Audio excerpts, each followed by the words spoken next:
आज की कहानी एक सच्चे प्यार पर आधारित है। यह कहानी आपको शुरू से अंत तक जोड़े रखेगी। अगर आपने भी कभी सच्चा प्यार किया है तो यह कहानी आपके लिए है।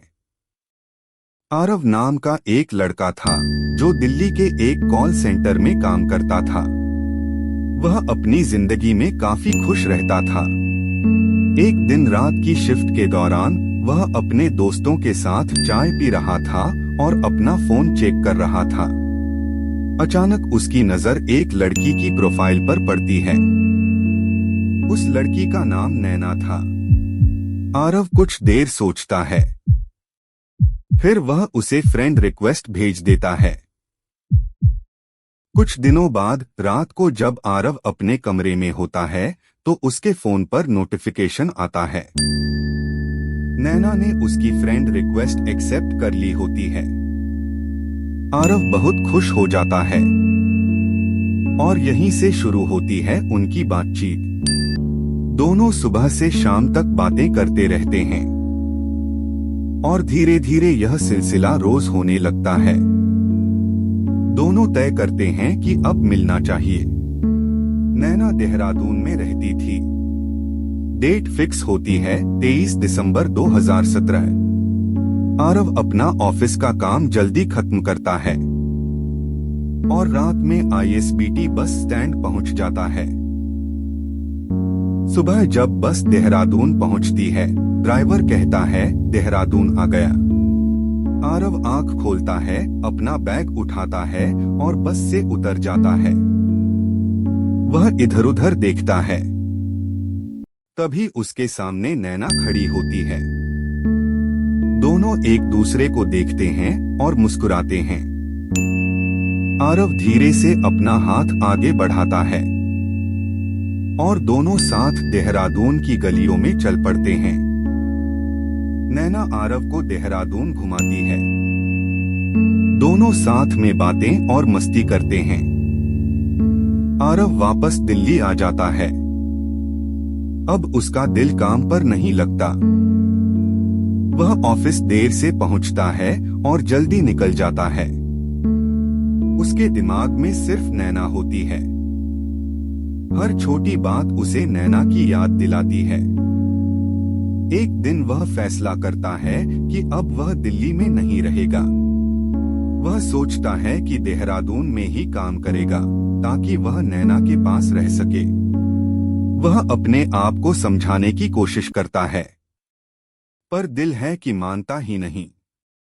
वह यह बात नैना को बताता है, पर नैना थोड़ी डर जाती है।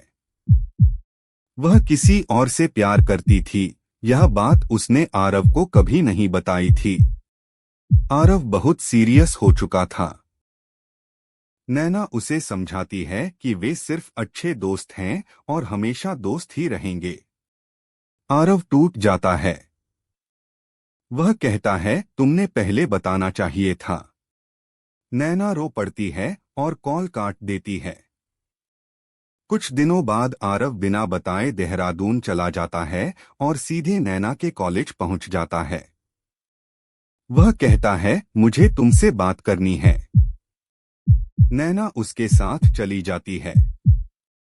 नैना उसे साफ साफ समझाती है कि वह आरव से प्यार नहीं करती। वह सिर्फ उसे अपना अच्छा दोस्त मानती है और कहती है कि अब हमें बात नहीं करनी चाहिए।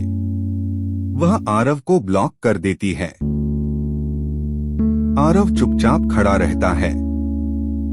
उसके चेहरे पर दर्द होता है और हल्की सी मुस्कान भी। वह नैना को जाते हुए देखता रहता है और फिर वापस देहरादून बस स्टैंड आ जाता है और दिल्ली की बस में बैठ जाता है। कुछ साल बाद नैना उसे एक अनजान नंबर से कॉल करती है। वह कहती है, आरव तुम खुश तो हो ना? आरव कुछ नहीं बोलता और फोन काट देता है। वह एक लंबी सांस लेता है।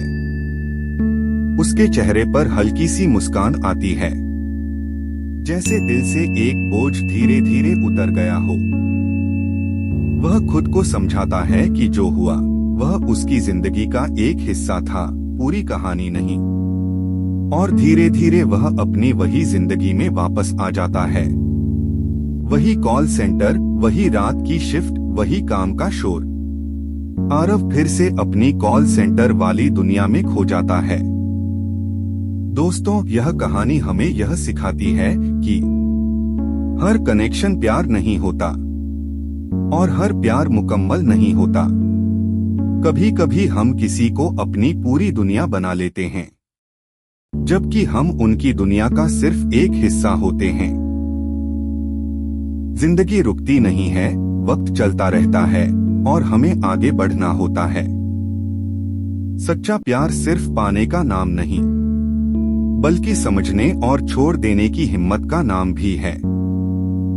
अगर आपको यह कहानी पसंद आई हो तो लाइक जरूर करें। कमेंट में बताइए आपको यह कहानी कैसी लगी। और ऐसी ही सच्ची कहानियों के लिए चैनल को सब्सक्राइब करें। जल्द मिलेंगे एक और नई कहानी के साथ। अपना ख्याल रखिए, खुश रहिए।